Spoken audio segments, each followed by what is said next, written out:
Welcome back to another episode of Honest Careers. Today, I have Ryan Cofrancesco, actually my cousin Ryan, who has a very interesting and a very non-traditional career pathway that we're going to be walking you through today. His transition from working in public relations, studying public relations, to moving across the world, becoming a tour guide in Rome, in the Vatican, and then also becoming a cruise director, a program director for Viking Cruises. So we're gonna jump in all of this.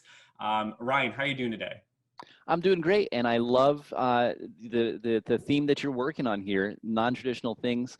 It's making me realize how sort of unusual my path is and how much fun it was looking back on it. Okay, I'm super excited to have you here today because you've got a pretty unique skill set and also a job that, within for a lot of context allowed you to travel around the world. We're going to be exploring kind of the difference between a job that really offered you full kind of time freedom and the ability to kind of go anywhere and do whatever. And then the pros and cons of moving into a job that might have some more financial incentives and some more stability, and kind of walking through and giving an accurate depiction of all of that. I went abroad with about $1,500 and a suitcase. Yep. And years later, having been there for a long time, people always ask, how did you have the courage to move there? And my answer is kind of, I never did. I never moved there. I just went and never returned. Like, I didn't go to the airport on the day that I had my flight back. So it kind of, I was taking it season by season, very literally, for 9 years in Rome. Gotcha. Tell me about that first, $1,500 going over there. Now, Italy, it's not like Scandinavian countries. It's not crazy high cost of living. Would you recommend, you think if someone's sitting there right now and they're like, I've got $1,500, I mean, maybe I can get a plane ticket. How was that first couple of months being there? What did you do? How'd you make money? How'd you survive? Yeah, I would recommend it to people if you feel called to it, because I think it's potentially wonderful. I can also tell you there's a lot of challenges. So at the beginning, I got a Italian course that I went to that was pretty immersive. I was getting there, I think, at 8:30 in the morning and staying until 1 o'clock in the afternoon. And there was no common language among the students. I was from the United States. I remember there was a Mexican guy there. There was a woman from Iceland and other European countries. So the teacher had to really do everything in Italian. And that's what I was there to do. That's what I was doing. I was studying in the class, and I was going home and doing homework literally for 3 or 4 hours. So it was like 8 hours a day of studying Italian. And that was great for about a month as I was spending that $1,500. And then that was getting low. And I began wondering if I could get a job. So I was looking if it was possible to wait tables or something, which I had done in Washington. And in that period of looking for a job in Italy, I went to a tour at the Colosseum. I went to the Colosseum, and at the door of the Colosseum, someone asked me if I would be willing to buy a tour. And it was like $10 or 15 euros or something like that. And so I bought it, went inside, found a huge group, like 60 people, around one Italian guy in the center who was just finishing the tour and did not care that I had just joined.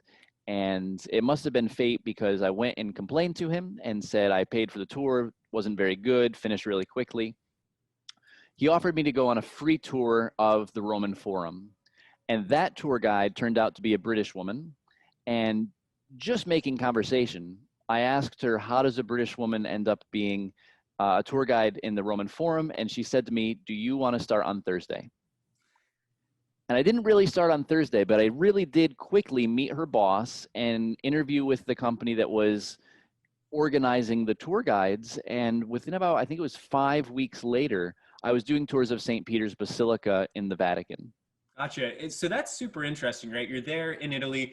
You learn how to speak the language. You take a course. I guess one thing I do want to clarify. So you're saying how long in that fully immersive course before you were able to kind of get around? I mean, how long did that take? Yeah, great question. It was fast. It was fast. I bet within a month, I was going into stores and holding my own in transactional Italian. And I was small talking with people I met. In reality, in Italy, most of the time when my Italian ran out, people would speak English with me. And I have friends that stayed in Italy for a decade and never really learned to speak Italian, so you can get by. In fact, one of the biggest challenges I had in those early years is as I spoke Italian, the Italians would switch and want to try their English because they could hear my accent and they wanted to try English, even if they didn't speak English. They would rather fail with their English than have me fail with my Italian. Nice. And it took me about a year and a half to get to the point that they would not switch languages on me. But I was having conversations at about a month. At I think a month and a half, I had an Italian girlfriend that didn't speak any English. And I clearly remember about a month and a half in having the state of the relationship conversation with a woman that didn't speak English. See, that's I think a pretty good litmus test there.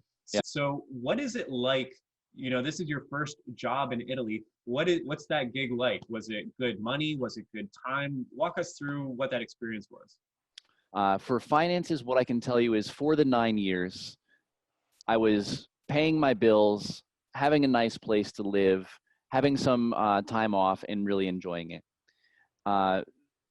The business plan changed a lot, but I think the most interesting one, and one of the first ones I did, is being at the Vatican or in the neighborhood right outside the Vatican in Rome and offering to do a free tour of St. Peter's Basilica for whatever passersby would stop and listen. Literally on the sidewalk, just asking people if they wanted a free tour. Once I got someone to listen to me, I had an assistant working with me that would tell other passersby, he's doing a free tour if you want to go join. And we would accumulate a crowd doing this. And back in those years, St. Peter's Basilica was quite open to this. And in fact, I can't even believe it, we were working without a microphone for years. Wow. Later, they added a rule that you had to have a microphone and people had to have earpieces. But in the early years, we were accumulating the crowd as we were going, doing a truly free tour of St. Peter's Basilica. At the end of that tour, I would tell whoever was still listening to me that I was about to do a paid tour of the Vatican museums and the Sistine Chapel if they wanted to come along. And that's how I was making my living, by getting the people to pay for the second tour and paying also an assistant out of that money so that they were making their living at it as well. You asked about my education, and I went to university and all of that, but that was never so useful as having to give a presentation every day that was effective enough to make that day's money and that month's rent every day. Gotcha. Yeah, and it's not a crazy concept. We see it all the time. You get the free offer, and then it gets you to the upsell, right? Right. And so I have a couple technical questions. Number one is, how long was that free tour, and how much were you charging for the paid tour? I was doing 45 minutes to an hour. I wish I was doing 30-minute tours for free. The paid tours, I believe, was 25 euros pretty much throughout the entire time I was there. Gotcha. And that's super interesting as well. I know you do this for quite a while. For, I think you were saying 9 years. What made you want to make a change? What led to the transition that we're about to talk about, of moving to something that was a little bit different, being a cruise director, a program director for Viking? What happened is I learned about Viking River Cruises. That was 200 people on the ship. It was in Europe. It was inland on rivers. And it had a schedule that allowed me to work 1 month on, 1 month off. That might have been a big selling point, because on the ocean liners, I know you go away for 6 to 9 months, which I was never interested in. So what is a cruise director? What does a program director do? Sure. The cruise director is hosting the cruise from the time that clients arrive from the airport to the time that they leave the cruise ship a week later. And that's everything from meeting them at the taxi or the bus and having a smile and hoping to make them feel a little better as they arrive onto the ship, to helping them know what's going on from day to day in the program of the cruise, to giving presentations to help them learn about the local geography and history and culture and arts where they're going to. And very importantly, and very unusual with Viking, the cruise director was running the excursions. And it was also different from the ocean liners, that there was an included excursion every day. Every single day, everyone can get off the boat and go with a tour guide on a bus, or sometimes not on a bus, to see things. And that means supervising 4 to 6 tour guides and 4 bus drivers and restaurants sometimes, all of that being coordinated by the cruise director, or program director as we were called. Gotcha. So it's like your past experience as a tour guide. This is like you're the person in charge of the tour guides, but for a cruise where it's very boutique. People are paying a lot of money. There's a couple hundred people on the ship, so not the massive ships that you'd normally think about. So what was that like right? That sounds like a lot of responsibility. I was working in uniform on duty about 100 hours a week for a month straight. And that was unusual to the position of cruise director or program director. The other positions, everyone else on the ship was working less hours per day, but much longer amounts of time. They were working multiple months. What I found was the range of responsibilities was mind-bogglingly wide. Not only was I helping 200 tourists enjoy their vacation, but I was also representing and sort of leading and helping a crew of 50 and making sure that the tourists were tipping them and making sure that things were going relatively well for their morale. Of course, the cruise director has to work with the team of the hotel manager and the captain and the maitre d' and all of the other department heads. And it might have been a little unusual for me being an American. I was one of the very few Americans working for Viking at the time, and I was always the only native English speaker in the crew, which made me a big interface between those big audiences of guests and crew. Gotcha. And so you're talking about going around to these different destinations. You just mentioned working with the maitre d'. Like, it sounds like there's probably a good bit of knowledge that's required. How much did you have beforehand? How much did you learn training through Viking, to be able to actually succeed in that role? So going into that role, I have to say Viking's training program is stellar. It is really fantastic in getting us prepared. I was very knowledgeable how to be a tour guide and sort of had some training in training tour guides and leading that. Everything else I had to learn for the job. So I was working in a region I had never visited. I was on the Rhine River between Amsterdam and Basel, going through Germany and France. All of that geography I had to study and learn for the job. Everything about how to work in a hotel and on a cruise ship had to be taught to me by Viking. And they did a really amazing job in in-person training, and later with virtual training. We were doing virtual training long before it was cool. That makes complete sense to me. So if someone has a background in hospitality, if they already have some skill set, some experience, it wouldn't be crazy for them to move into the new role or move into a similar position. What do you think in terms of, what is your thought? Do you got to be able to speak other languages? Was there any kind of other skill sets that, if you were applying or you wanted to move into a role like this, that would be pretty essential? Yeah. So to become a cruise director, we weren't required to speak local languages in the regions where I worked. In some places you are. In France, in Russia, in China, in Southeast Asia, you had to speak the local language. So that eliminates most people off the bat. But in the countries that were Germanic speaking, which for me was Germany and the Netherlands and Switzerland, and also I know on the Danube River where they're going through Austria and Germany and also Hungary, everything's done in English on the business level. So the cruise directors can speak only English. And I've sometimes recommended people to try it out if they have some strong background in giving presentations and leadership. But to tell you the truth, it's almost unheard of for Americans to have any of these jobs. Right. In fact, other than cruise director, I know of 0 cases in all of Viking and in all of the river ships, no American is on the crew. They're not working in the hotel or the restaurants or anything else like that. Right. Yeah, I've definitely heard that. Well, Ryan, at this point, I'm looking at things. You're working 100 hours a week, right? It's an intense job. It's super busy. There's a lot of pressure, it seems. There's got to be some advantages, right? What made you want to stay around? Was there any upside? Talk to us a little bit about that. Sure. Yeah, there was a lot of upsides. One of them was I was in 4 countries every single week. Okay. And as cruise director, I was getting to go to the sites. So any place that the guests, the clients were going to, I was going there to host their experience. I was making sure their tour guides and bus drivers and restaurants were there. So travel was pretty awesome for me. I was always on the job in those places, but it was still pretty amazing. It was still pretty awesome. It was also a perfect job for me as a public speaker that I was giving an amazing amount of presentations every single week. I was giving a 3-hour scenic sailing talk, speaking into a microphone that was booming throughout the entire ship, just talking about what we're sailing by. And what we're sailing by was the Middle Rhine and the Lorelei Rock and the most castles of any riverbed in the world. So that was a huge highlight for me. and finances had become really good. I was now working for a very large company in Viking Cruises. There was stability in that. I knew my schedule in March for the entire year. And the schedule that I always chose was to work 1 month on, 1 month off, and have the winter off. So effectively working 5 months a year, I was making a really good living.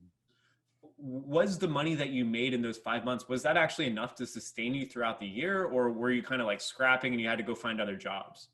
When I left Viking, I moved to Florida and got an office job, working 9 to 5. So 40 hours a week, every week of the year. People are familiar, I think, with these jobs in the United States. Working 5 months a year with Viking, I was making nearly double what I was what I made every week working in an office in Florida. Crazy. And so was that like base compensation? I mean, were there tips? I mean, did you get tips? Were there a lot of like, how did that work? Sure. So in my position as cruise director, the majority of our pay was tips.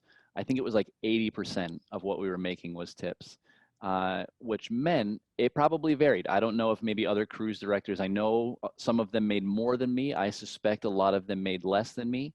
So it was performance based. And that was exhilarating. It was also stressful. You can't have a bad day when you're working for tips, because also I think all of us learned the hard way that 15 seconds of being in a bad mood will cost you 100% of your tip for the week from an individual. Hmm. You give someone a bad feeling and you're done. So yeah, it was a high percentage of what I was making was tips. We're going to kind of wrap up here, Ryan, but I really want to, now obviously you didn't, you're not still working with Viking. It's not something you've done forever. So I want to kind of get your gauge. I don't think anyone's really cruising right now, or if it is, it's very, very small. So would you ever go back, and would you ever who would you recommend it to?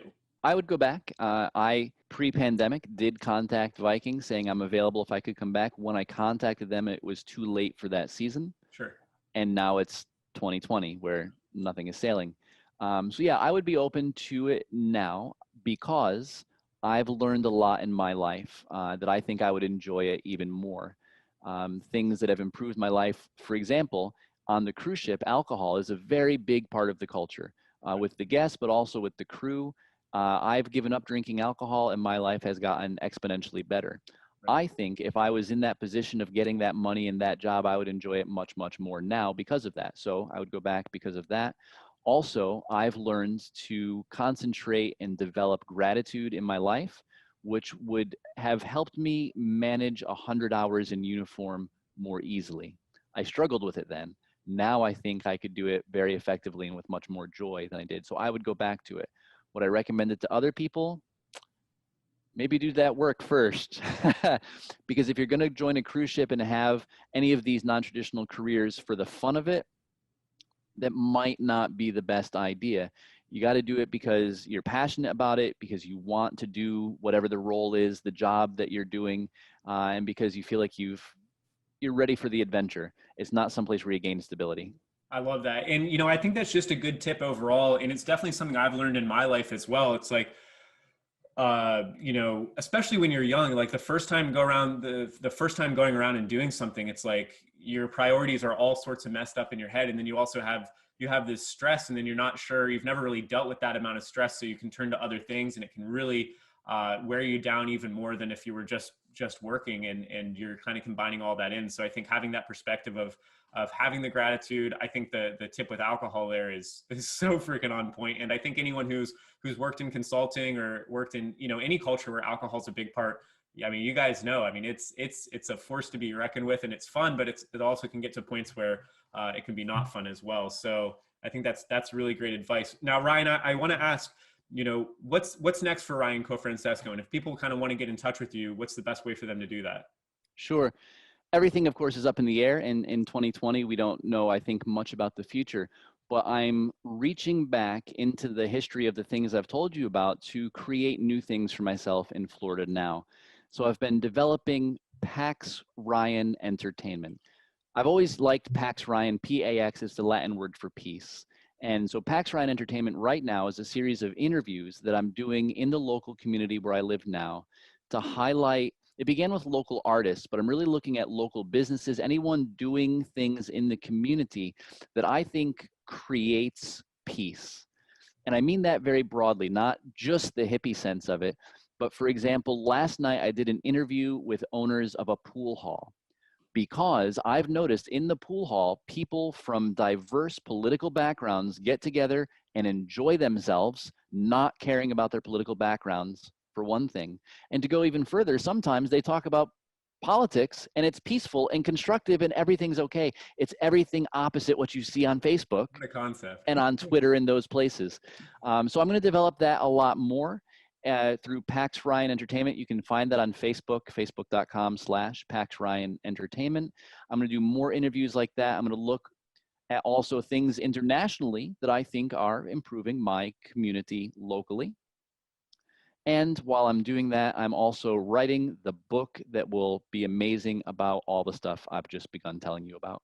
Really excited to see that. And I just want to clarify as well, the community he's talking about, this is Sarasota. This is the Gulf Coast of Florida. So if you guys are around that area and you're interested in collaborating with Ryan, please, hit him up, Pax Ryan Entertainment. And Ryan, thanks so much for joining us. Guys, if you enjoyed this episode, if you enjoyed hearing about this non-traditional career, I know cruise director is something I had definitely never heard about.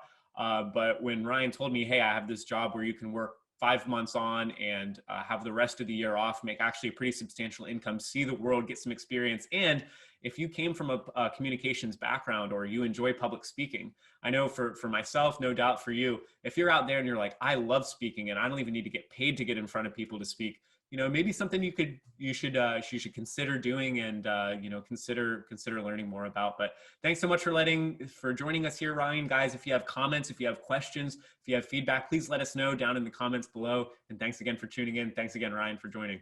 Thanks, Tony. This was great.